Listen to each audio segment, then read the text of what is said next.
So what's up mga kabiyaya, mga kakwela, isang mabiyayang araw po sa ating lahat. At welcome back to my YouTube channel, Jay Guevara TV, nga po pala isang reactor defender ng Tito Vic and Joey. So yon, pag-usapan po natin nitong magaganap or maaaring tumalo sa Aldab. Maaaring tumalo sa kalye-serye ng Tito Vic and Joey.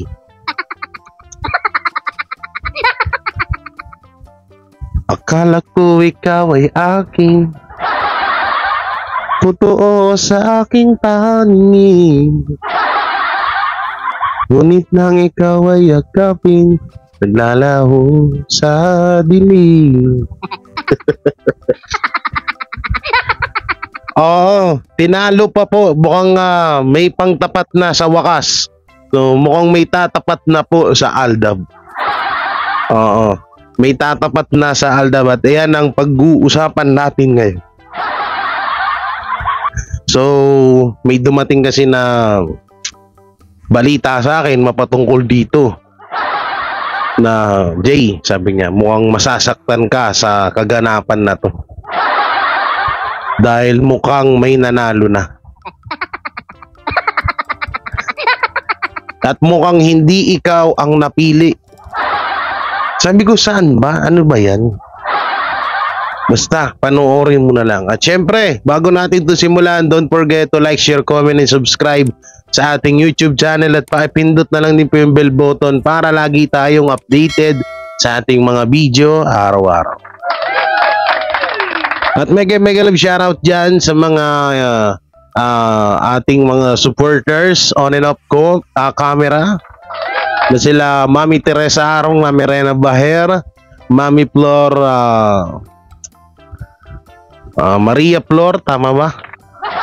Yan kay Kuya Lori, kay Ate Rose, kay Kuya Armin Patricio, and Ate Irene Patricio at Kuya Armin Patricio. Mami Lala, yan, shoutout. At sa lahat dyan ng mga Dabarkad sa patuloy na sumusuporta sa ating YouTube channel na Jay Guevara TV, maraming salamat. At sa ating number 1 na noontime show, Night Bulaga, ng Tito Vic and Joey. So, eto na nga.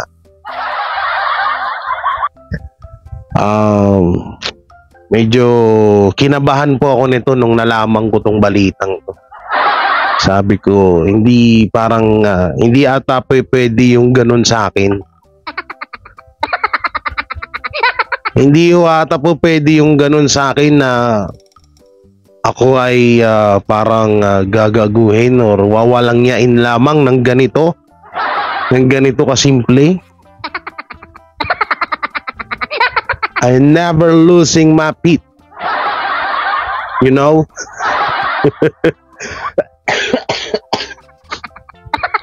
Kasi inuubo nga ako ngayon eh.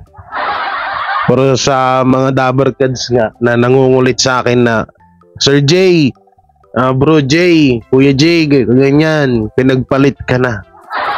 Sabi ko, anong bang pinagpalit? At sino nagpalit? At sino, anong karapatan niya? At sinong siyang tao para ipagpalit ako? Pagpapalit pa ako, lugi pa ba sila? Thank you very much. Gago yun. Sino yung sasayta ng thank you very much na yun? No? So, eto na nga. Dito na siguro magwawakas ang aming samahan ni Batang Maynila 2H. Aming samahan ni Model of Maynila. Ang aming samahan ni Chris Ulo. Dahil ang balita ko kay Chris Ulo daw na panood itong video na to. Na bakit na siya yung pinakakapatid ko sa aming TBJ Defender. Bakit hindi niya man lang to sinabi? Bakit hindi niya ako pinaalalahanan? Lalim nun ah. So eto na nga yung sinasabi ng mga Dabarkad sa atin. No? Na itong model na itong Batang Maynila to, it's as best feel, ay iniiputan ako sa ulo. Mukhang may masisipa na naman po ako, mga kaibigan. Ay, ihanda ang iyong naghinahanda ko lang yung damdamin ko. Baka ma-hurt ako eh. So ito, panoorin natin. Asan na yan? Kay Batang Maynila to, it's kung napapanood nyo po ito sa mga oras na ito, Batang Maynila to, it's utang na loob. Sabi mo, hindi ka bias, nakalagay sa bio mo sa social media mo. Sabi mo, hindi ka bias, pero bakit parang nakaka-personal na yung mga banat mo sa GMA at saka sa mga artista? Masyado ka ng below the belt, hindi ka na nakakatulong, hindi ka na nakakatuwa. Alam mo, ang galing mo pa sanang mag-vlog. The way you talk, the way you pronounce, at ang galing ng words mo. Pero sana, wag mo namang sanang i-below the belt or wag mong katigan yung mga wag kang maging bias. The way you talk, the way you like. Go ba yan, Bruno Mars? Ano, the way you talk, the way ano no? Bakit anong ginawa sa'yo ni Batang Maynila to, H? Bakit parang bilib na bilib ka sa kanya? Anong meron? Ayaw ituloy. Okay, panoorin pa natin. Kasi nandiyan ka na sa point eh. Nandiyan ka, Batang Maynila to, it's kung naririnig mo ako. Nandiyan ka na sa point na sumisikat ka. Wow! Kasi magaling kang commentator. Wow! Pero sana, gumit na ka. May mararating ka as vlogger. Ako hindi ko na kailangan kasi ako talaga defenders ako literal. Ikaw meron kang YouTube na maraming followers, marami kang ano. Pero sana maging ehemplo ka sana. Sana kung may tama kang nakikita, sabi mo nga hindi ka panatiko, pero ang nangyayari parang naging panatiko ka na ng TVJ. Alam niyo, Di ba panatiko si Batang Maynila to, it's ng TVJ? Parang siya nga yung unang nag-vlog dito sa Parang siya nga yung unang nag-vlog sa tawag dito sa issue ng TVJ. Tapos sasabihin mo hindi siya yung panatiko. So ako lang pala yung panatiko dito. Ganun ba? Ibig mo sabihin, best friend, gusto mo sampalin na naman kita? Hindi ka na naman nadadala. isa sa mga nilulook up ko na defender po ng Itbulaga. Wow! Wow! Nilulook up. What a look up, ha? Wow. What a look up. Oh my God, you eating my nerve. Yeah, best feel, you eating my nerve, ha? Umi-English ka ng hayop ka. English ka ng hayop ka ngayon, ha? Nag-upgrade ka na, ha? May look up ka ba dyan, ha? Parang gusto mo lang atong makita yung look. Kaya mo nilo-look up si Batang Maynila to. Gusto mo atong makita yung jingle balls na. Ay, nako. Neto putulin muna natin to. Pansamantala lang. Advertise. Alam niyo ba na yung mga TVJ defender ay may mga supporters at mga haters din talaga na hindi talaga maiwasan na nagkakagusto.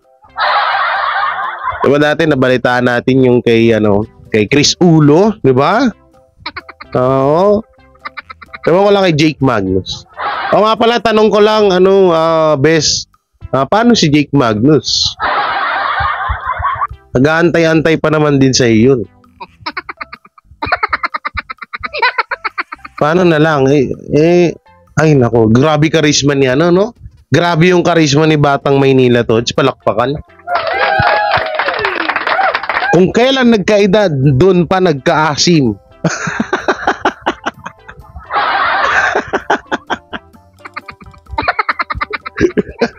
Please bro. Kung kailan nagkain na ito palagka si Mayop men. Grabe. Dito ko napagtatanto na yung salitang yung kasabihan na kalabaw lang ang tumatanda. Dito. Nako, mukhang magiging mukhang magiging trending worldwide to. Kasi kakaiba tong love story na to. Pero hindi ako papayag. Okay, tuloy natin. Medyo for me. Wow, for me! Yung medyo may formal talaga. Si Models of Manila. Parang panati ko siya ng TV. Ikaw napaghahalataan ka mahilig ka sa mga short size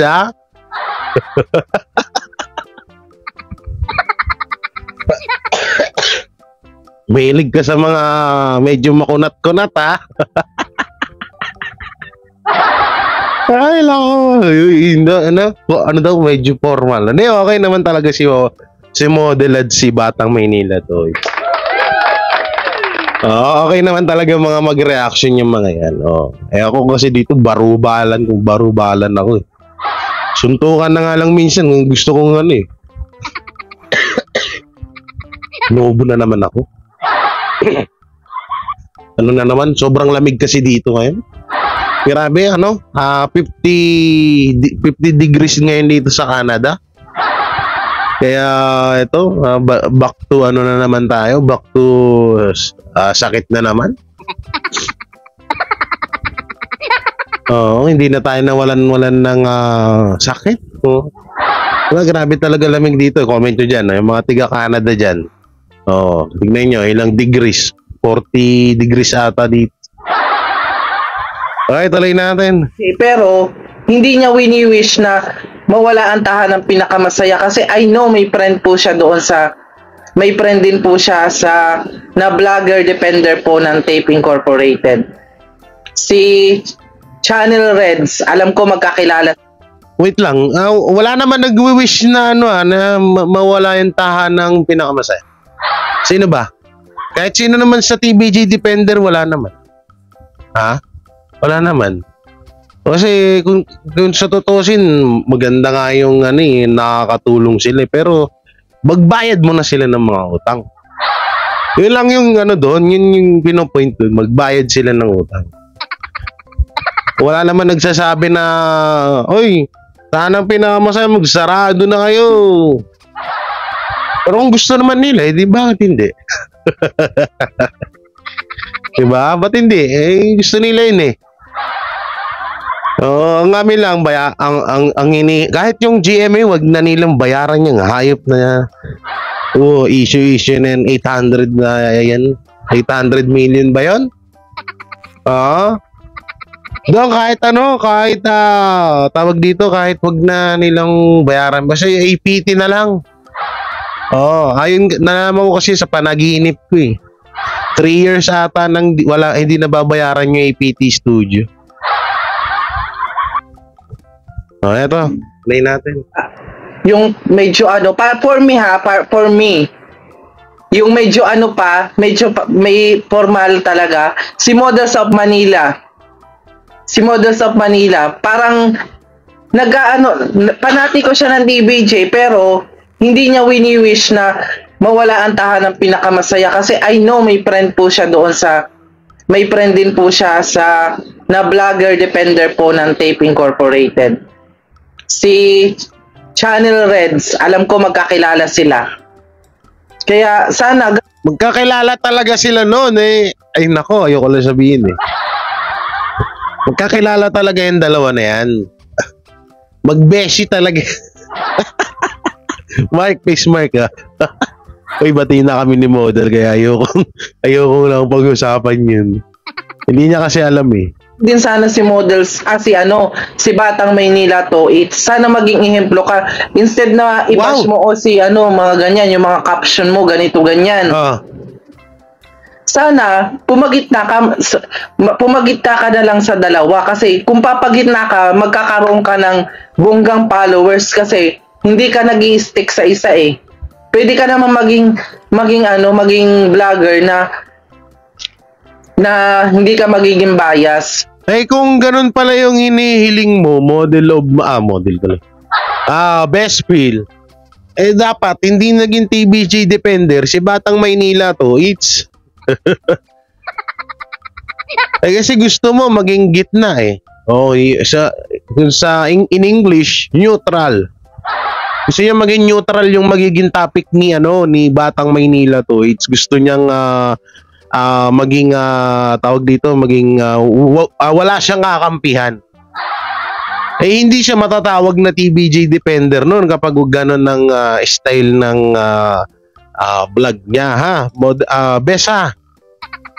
Kaya nga tinawag na TBJ Defender yan kasi nga naka-depend siya sa sa Tito Vic and Joey. Pinagtatanggol niya ang Tito Vic and Joey. Ganun. Eh kapag tinawag naman siyang GMA Defender, ganun din mangyayari nun. Maririnig mo dun or mapapanood mo lagi sa mga vlog niya ay puro lang pagdidepend sa GMA katulad ng ginagawa mo. Ganun kasi yun, bes baka hindi mo kasi gets. Baka baka puro kasi utak mo eh. Puro amag eh. Ay, tuloy natin. So kung may magandang nagagawa din yung tape doon sa palabas, tahanang pinakamasaya, hindi yung sasabi mo tahanang pinasara. Syempre, nakakasama ng loob yan. Aba, baka mamaya mawala yung account mo. Hindi ako nanghihinayang na mawala yung account ko kasi hindi naman ako nag-aano na kumita dito. Mawawala ang account. Mawawala ang account ni Batang Maynila 2H. Tapos sabi niya rito, hindi daw siya kinakabahan na mawala daw yung account niya. Eh kahit naman di sino, kung ganyan kababa lang yung followers mo, yung account mo, hindi ka talaga mangangamba. Ang nakakatakot, yung kay Batang Maynila to, kasi malaki subscriber nun. Ilan ba followers mo? 4,000? 4,000? Hindi naman talaga nakakaba yun. Oo, yung kay Batang Maynila to, kakabahan talaga siya noon kapag sa oras na mawala yun, pero never naman din mangyayari yun. Oo. Kung ikaw talaga, hindi ka kakabahan po, 4,000 tapos 12 lang yung nanonood sa'yo. Hindi, kahit sa masino, hindi kakabahan. Huwag nga kami, bes. Kasi itong ginagawa ko is for support lang naman. Kung mawala man yan, okay lang. Marami pa namang way para gumawa ng social media. Hindi naman nauubos, hindi naman po nawawala ang Facebook. Ako pa rin naman to, mawala man ang bilang. Bilang lang po yan. Parang edad, bilang lang yan. Pero ako pa rin daw. Oh, sana ganun yung isip mo. Batang Maynila to, it's. Ay, nanonood si Batang Maynila to, it's. Ay, putang ina, kinilig. Sana ganyan, sana. Oh my God. Yun, ang may papayo ko lang sa'yo, Batang Maynila. Batang Maynila to, it's. Isa pa nga. Ay, nanonood si Batang Maynila to, it's. Sana ganyan, sana. Oh my God. Yun, ang may papayo ko lang sa'yo, Batang Maynila. Nag-blush! Nagkulay violet si Besville. Grabe yung pagbablush mo, Besville imbis na pula, kulay violet nakita, kinilig yun. Grabe talaga asim ni Batang Maynila to. Kinikilig si Besville. Ay, nandiyan pala si Batang Maynila to. Hey. Oh, sana ganun yung isip mo. Batang Maynila to, it's. Ay, nanonood si Batang Maynila to, Kilig na kilig ang gago. Wala akong boses, napapatili ako sa iyo pero masakit. Masakit para sa akin. Hindi dapat kayo naglalandian sa social media ng ganyan. Dahil nakakabastos. Kung sa social media pa kayo naglandian ng mga hinayupak kayong dalawa kayo, hindi nyo na ako nirespeto. Bakit, Bespil? Anong meron kay Batang Maynila to it's na wala sa akin? Please stand up. Porket ba short siya? At long ako? Porket ba bumabalabag to sa ngalangala mo? At yung sa kanya ay saktuhan lang, ganyan mo na siya kung ganyan ka nakiligin sa kanya? Ha, bes? Grabe yung ginagawa nyo sa akin, ha? Parang hindi na ata makatao yung bes, ha? Lolo. At parang nag-iiba yung tunog ng mic ko. Yo. Ayan, okay na. Ha? At parang iba may something yung kilig mo, bes, ha? Tignan mo yung upuan mo, baka may may lumabas. May lumabas na kulay brown dyan.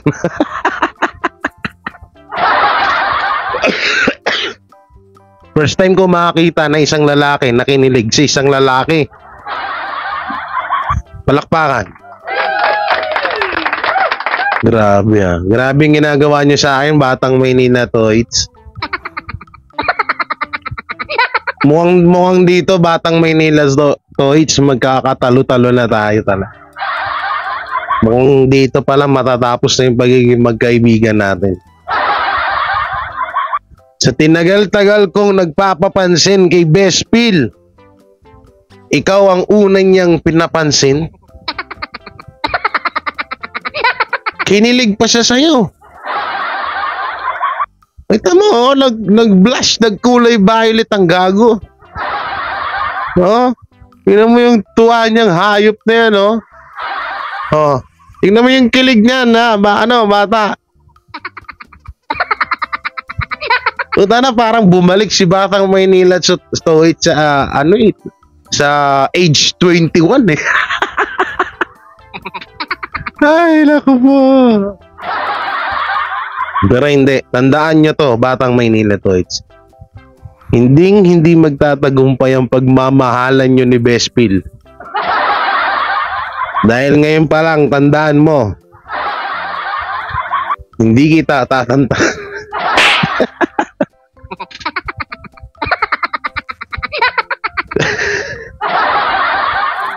Ay, naku po. Walang yan na to. Walang yan ka, Bespil. Tagal-tagal ko na nagpapapansin sa'yo. Ha? Halos nasisipa na nga kita dito sa vlog ko. Tapos, kay Batang Maynila to, it's ka lang pala kikiligin. Ito nga siguro nga ang tatalo sa Aldab. Ano kayong pangalan? Kalye Serie, YouTube Edition. Pwede, no? Kalye Serie, Social Media Edition. Batang Maynila to, it's Bespil. Batang Pils. Best to it's. You pwede.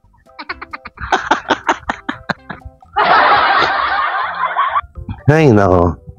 Pero, saktan ako dun, ha? Pili mo, ilang beses na itong pinagsisipa dito sa video ko. Kay Batang Maynila to, it's lang pala lalambot yung puso mo. Grabe. Nakakaiyak talaga.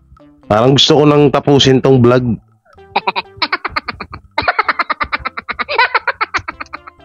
Ay, sige, tuloy na natin. Sana ganyan sana. Oh my God.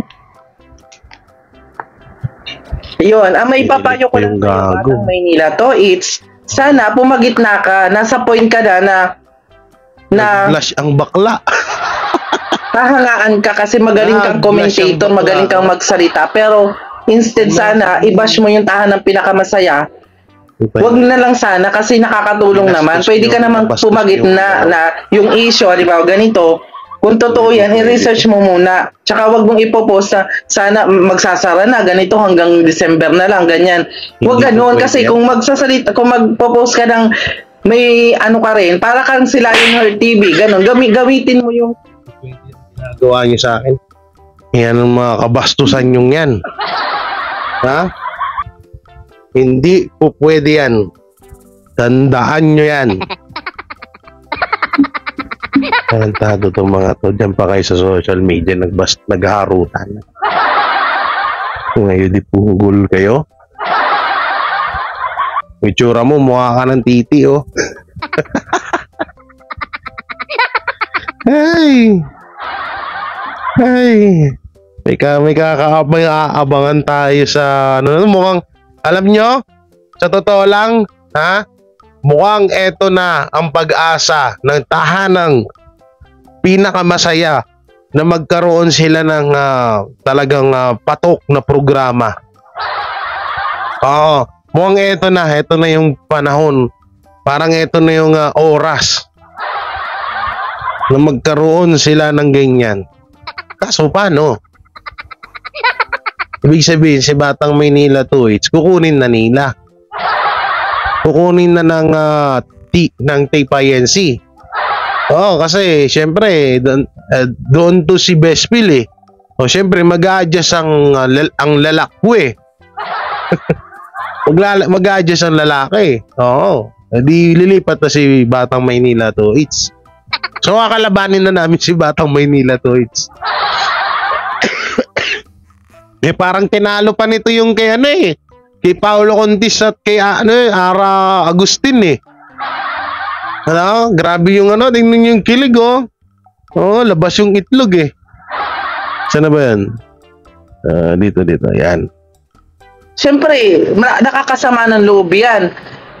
Baka mamaya mawala yung account mo. Hindi ako nanghihinayang na mawala yung account ko kasi hindi naman ako nag-aano na kumita dito kasi itong ginagawa ko is for support lang naman. Kung mawala man yan, okay lang. Marami pa namang way para gumawa ng social media. Hindi naman nauubos, hindi naman po nawawala ang Facebook. Ako pa rin naman to, mawala man ang bilang. Bilang lang po yan.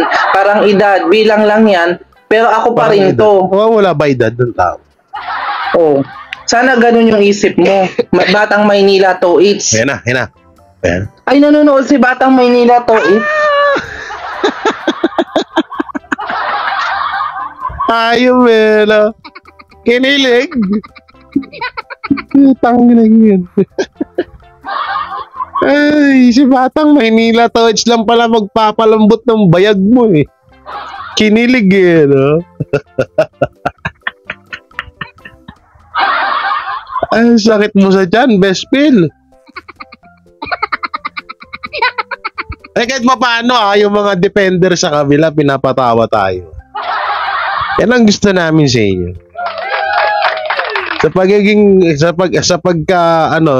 Sa pagmumukhang tanga nyo rito sa social media, napapangiti at napapatawan nyo kami, palakpakan.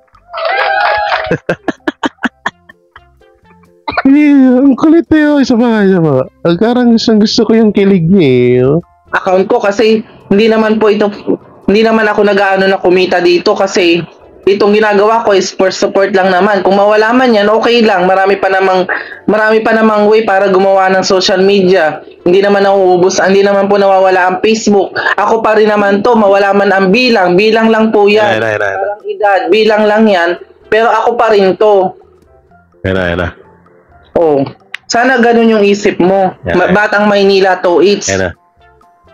Ay, nanonood si Batang Maynila 2H. Sana ganyan sana. Oh my God. Ay, butik na yan. Yun. May Kinilig. papakita sa'yo, Batang Maynila 2H. Tingnan mo yung ngiti niya, no? Mga bata, oh. Bata, oh. Tingnan mo yung kilig ni Bespil sa'yo, oh. Parang ano eh. Alam nyo, sa tingin ko, yung datingan Batang Maynila to. It's pang ano yan, pang Gabi Concepcion yung kabataan yan. Sino si Bespel? Si Aramina? Ay, hindi si ano? Si Charon Cuneta. Oo, nung kabataan ni Batang Maynila to, it's kamukha kanya si Gabi Concepcion. Ay nako, kung nakita nyo lang yung mga picture niya nung kabataan si Batang Maynila to, it's ay magugulat kayo na Gary Concepcion tuloy. Gabi Concepcion niya. Kaya hindi talaga, kaya ito si Bespel kilig itlog Sana pumagitna ka, nasa point ka na hahangaan ka kasi magaling kang commentator, magaling kang magsalita, pero instead sana i-bash mo yung tahanang pinakamasaya. Wag na lang sana kasi nakakatulong naman. Pwede ka namang pumagitna na yung issue, di ba, ganito. Kung totoo yan, i-research mo muna. Tsaka wag mong ipopost na sana magsasara na, ganito hanggang December na lang, ganyan. Wag ganoon kasi kung magpo-post ka ng may ano ka rin, para kang si Lionheart TV, ganun. Gamitin mo yung piso account mo na 33,000. Piso account? Entertainment page. Wala kang binabayad. Ano yun? Wi-Fi? Piso account? Nakikita kang good sa Piso Wi-Fi? Kaya i-post mo rin na ganyan para may mag-follow din sa'yo na mga fans ng tape. Dadami yan, magmimilyon ka at makikilala ka. Wow. Malay mo makapag-guest ka rin sa ganyan kasi hindi naman masama ang ugali ng mga tao doon, mapunta ka sa showbiz kasi nandiyan ka na sa point A, kilala ka na ng mga tao pero wag mong gamitin na yung page mo na maka-influence. Parang ano, no? Kasi parang ginanahan si Bespel nung gusto nung nakita niya si Batang Maynila to. It's no? Iba yung naging impact Parang naging ano siya, naging hyper, naging alert, naging ano siya, parang siya naging balisa. Grabe ang kagwapuhan ni Batang Maynila to, it's. So ako po'y nananawagan dyan sa mga halusos na eto na po, ano ba ito? Lang yung display ko. Alam nyo, tsaka ako kukwento sa inyo kung ano yan. Ngayon, Bullet, halusos. Dyan halusos. Eto na yung pagkakataon nyo para sumikat ang inyong noontime show. Eto na, para hindi na langawin yung noontime show nyo. Kunin nyo si Bespel at si Batang Maynila to, it's. Kalabanin nyo ang Aldab. The Kalye Serie Dugyot Edition. Ay, disclaimer hindi kasama si Batang Maynila to, it's dun sa Dugyot Edition dun Yung Dugyot na yon, kay Bespel lang yun. Ay nako. Mas baka malay nyo, dyan pa nga kayo makilala Baka dyan kayo sumikat, dyan pa pumatok yung noontime show nyo dyan sa dalawang yan. Basta kontakin nyo lang si Nanay Christy Permin. Ay, shoutout Nanay Christy Permin, showbiz now na. Kila sa Romel Chica and Joe, ano ang pangalan ng isa? Joel ba? Basta yun na yun. Ay, Nanay, shoutout Nanay Christy Permin. Kontakin nyo lang, tanang pinakamasaya, TPNC, kontakin nyo lang Nanay Christy Permin. Yan ang manager ni Batang Maynila to, it's. Tama ba? Sorry pag nagkamali So yun, mga ka-Dapper Goods, mga kabiyaya, mukhang may abangan tayo na panibagong lab team dito sa Pilipinas. Yung pagmamahala ni Batang Maynila 2H at si Bespel. Hanggang saan kaya aabot ang 20? Ano yung corneto? Ice cream? Yan ang abangan natin sa mga susunod na mga vlog, mga video live ng mga TVG Defender kung saan naabot ang 20 pesos na pagmamahal kay Batang Maynila to si Bespel. So So yun, hanggang dito na lang mga Kadabarkad. Siyempre, don't forget to like, share, comment, and subscribe sa ating YouTube channel. At pakipindot na lang din po yung, excuse me. Pakipindot na lang din po yung bell button para lagi tayo updated sa ating mga video araw-araw. So maraming salamat. Ingat po kayo palagi. God bless and peace and bye. Sila ang TBJ Defenders. Pagtatanggol ang katotohanan sa mga bashers. Tunay ang kanilang dala, katotohanan talaga. Anumang sabihin nyo ay di yan sa kanila uubra. Mga salita nyo na di katotohanan. Sila ang patunay na merong katotohanan. Wala silang kinatatakutan, basta nasa tama kanilang paglalaban. Ang TBJ ay kanilang susuportahan. Sila ang defenders na laging nasa likuran. JD Barra, Jake Magnus, Chris Ulo, Tita Messi. Sila ang nandyan